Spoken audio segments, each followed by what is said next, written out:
अस्सलाम वालेकुम, मैं हुमार अली। आप देख रहे हैं मेरा चैनल। जलाना नहीं दफन करना है। धर्मिंदर की मौत के बाद 12 घंटे घर में क्या कुछ होता रहा? क्या 12 घंटे पहले उनकी डेथ हो चुकी थी? असल साजिश 11 अरब 56 करोड़ रुपए के लिए मुसलमान तरीके से दफन करने पर जायदाद का वारिस आखिर कौन बनता? किसकी ये मिली भगत थी कि ये सारा का सारा मामला 12 घंटे तक छुपाया गया? हेमा मालिनी को आखिरी वक्त में धर्मिंदर से मिलने क्यों नहीं दिया गया? क्या इन दोनों के कोई तनाज़ात थे, कोई मसले थे, कोई प्रॉब्लम था?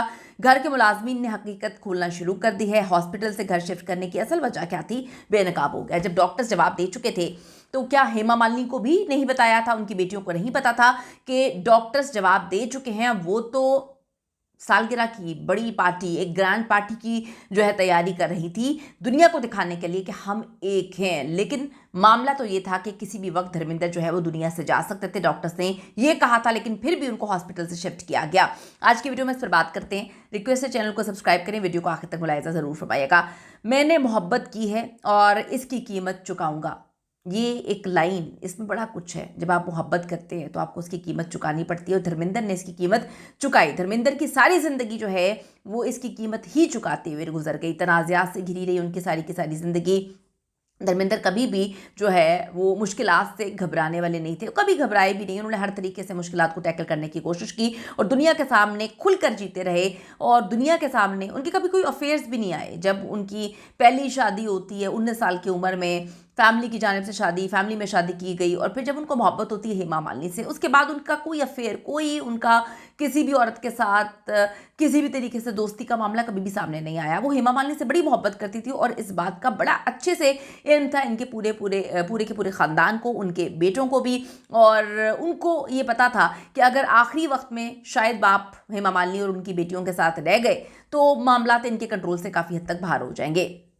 धर्मेंद्र कभी मुश्किलात से नहीं घबरा रहे थे। दुनिया के सामने तो वो हमेशा से खुलकर जीते रहे हैं, और यहाँ तक कि उन्होंने इंडियन माशरे में रहते हुए हिंदू वो थे, सिख हिंदू थे, उन्होंने हेमा मालिनी से दूसरी शादी करने का फैसला किया और उसके लिए उन्होंने मजहब इस्लाम कबूल किया। तो बहुत सारे लोग जो है वीडियो के नीचे आके कहानी सुना रहे हैं कि ऐसा कुछ नहीं है। तो आपको चाहिए कि थोड़ी सी एक रिसर्च कर लें, होमवर्क कर लें। जब आप होमवर्क कर लेते हैं ना, आपको सच्चाई पता चल जाती है, फिर आप लोगों पर उंगलियां नहीं उठाते। तो सबसे पहले होमवर्क करें, देखें कि उन्होंने कब मुसलमान हुए थे, कितने टाइम के लिए मुसलमान हुए थे, उनका नाम क्या था। ये सब चीज़ें मैं तो अपनी वीडियो में बता चुकी हूँ, आप लोगों को नहीं पता तो इसकी रिसर्च कर लें। धर्मेंद्र का नाम जो है दिलावर और हेमा मालिनी का नाम आयशा बेगम रखा गया जब इन्होंने मजहब इस्लाम कन्वर्ट किया। और इस बात का बाकायदा ऐलान धर्मेंद्र ने खुद 1980 में किया। ये बात ऑन रिकॉर्ड मौजूद है कि उन्होंने ऐलान किया था कि मैं मुसलमान हो गया हूं। लेकिन धर्मेंद्र की पहली बीवी और बच्चे तनाज़ात से दूर भागते रहे। यहाँ तक कि तशवीशनाक हालत में धर्मेंद्र को हॉस्पिटल से जब घर शिफ्ट किया गया तो अभी तक ये समझ नहीं आ पाई लोगों को कि जब डॉक्टर्स उनको जवाब दे चुके थे तो ये बात दुनिया से क्यों छुपाई गई और उनको घर क्यों शिफ्ट किया गया। अब धर्मेंद्र के घरेलू मुलाजमीन के हवाले से ये खबरें भी सामने आ रही हैं कि वो नाम ना बताने की जो है गर्ज से, आपको पता है कि थोड़ा सा कोई रिपोर्टर वगैरह उनको पैसे दे दें तो वो नाम ना बताने की शर्त पे जो है वो सच्चाइयाँ बयान कर देते हैं। घर के मुलाजमीन, ड्राइवर, यही तो होते हैं जिनको आपकी सारी की सारी कहानी पता होती है। अब ये भी खबरें सामने आ रही हैं कि बड़े साहब तो 15 से 16 घंटे पहले ही फौत हो गए थे, यानी कि 15 से 16 घंटे पहले ही उनकी डेथ हो चुकी थी। लेकिन इसका ऐलान करने के बजाय फ़ौरन आखिरी रसूमात का इंतज़ाम किया गया। याद रहे कि धर्मेंद्र की प्यारी बीवी हेमा मालिनी यानी आयशा बेगम आखिरी वक्त में उनके साथ मौजूद नहीं थी। ये बड़ी मिस्टीरियस चीज़ है कि वो आखिरी वक्त में भी मौजूद नहीं थी। शायद उनसे ही मुलाकातें ना हो पाई ज़्यादा, इसी वजह से हॉस्पिटल से उनको फार्म हाउस में शिफ्ट कर दिया गया था। ऐसा क्यों हुआ और आखिरी वक्त में धर्मेंद्र के साथ जो है वो क्या सलूक किया गया, इसके लिए जो है कुछ हक़ाइक़ को जानना बेहद ज़रूरी है। बहुत इंपॉर्टेंट है ये हक़ाइक़ जानना। धर्मेंद्र अपनी फिल्मों और कामयाबी के साथ साथ एक कामयाब कारोबारी शख्सियत भी हैं। उनकी विरासत में तकरीबन 3 अरब 35 करोड़ भारतीय रुपए, जो कि पाकिस्तानी रुपयों में अगर हम बात करें तो तकरीबन 11 अरब 56 करोड़ रुपए की दौलत है। लग्जरी गाड़ियां हैं, एक शानदार लोनावाला में तकरीबन 100 एकड़ का फार्म हाउस है और मुख्तलिफ कारोबार इसमें शामिल है। धर्मेंद्र का 100 एकड़ का फार्म हाउस लोनावाला में वाक़ है, जहां वो मुंबई की हलचल से दूर सुकून की ज़िंदगी गुजारने का लुत्फ़ जो है वो उठाते थे और अपनी प्रॉपर्टी पे प्रॉपर्टी वो बना रहे थे। धर्मेंद्र अक्सर यहाँ से वीडियोस बनाकर सोशल मीडिया पे पोस्ट भी किया करते थे, बड़े खुश होते थे। धर्मेंद्र की गाड़ियों के साथ मोहब्बत किसी से भी ढकी छुपी नहीं है। उनके पास महंगी से महंगी गाड़ी है, एक से बढ़कर एक गाड़ी है। धर्मेंद्र को अपनी फ़नी शोहरत को कारोबारी मौके में बदलने का कमाल हासिल था। उन्होंने 2015 में अपना पहला रेस्टोरेंट गरम धरम ढाबा न्यू दिल्ली में खोला और फिर 2022 में ही मैन नाम से रेस्टोरेंट उन्होंने खोला। धर्मेंद्र ने 1983 में जो वजीता फिल्म्स की बुनियाद रखी, जिसके जरिए उन्होंने अपने दोनों बेटों को जो है सनी और बॉबी देओल को लॉन्च भी किया।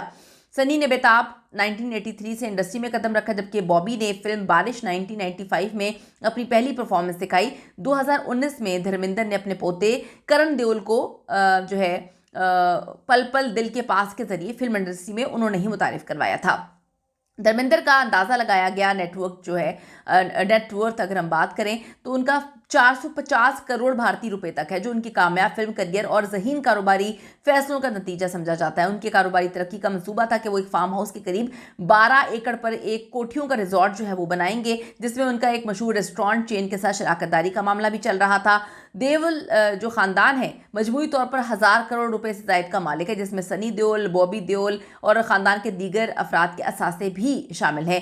यही वजह है कि देओल फैमिली भारतीय फिल्म इंडस्ट्री की ताकतवर और बाअसर तरीन ख़ानदानों की फहरिस्त में सबसे ऊपर देखी जाने वाली फैमिली है। धर्मेंद्र की वफात के बाद उनके छोड़े गए असासे यानी कि जितनी भी दौलत है दोनों ख़ानदानों यानी कि प्रकाश कौर उनकी पहली बीवी और जो हेमा मालिनी है उनकी दूसरी बीवी और उनके बच्चों के दरमियान कानूनी तरीके से तकसीम होने का इम्कान है। अब ये 1000 करोड़ तकसीम होगा या नहीं, ये तो आने वाला वक्त ही बताएगा, और अगर होगा तो किस कानून के तहत होगा या किस कानूनी विरासत के तहत होगा, क्योंकि ये सब हम लोग बहुत अच्छे से जानते हैं कि धर्मेंद्र जो हैं उनको तो कोई मसला नहीं था, लेकिन उनके बेटे सनी देओल को बहुत सारे मसले मसाइल थे।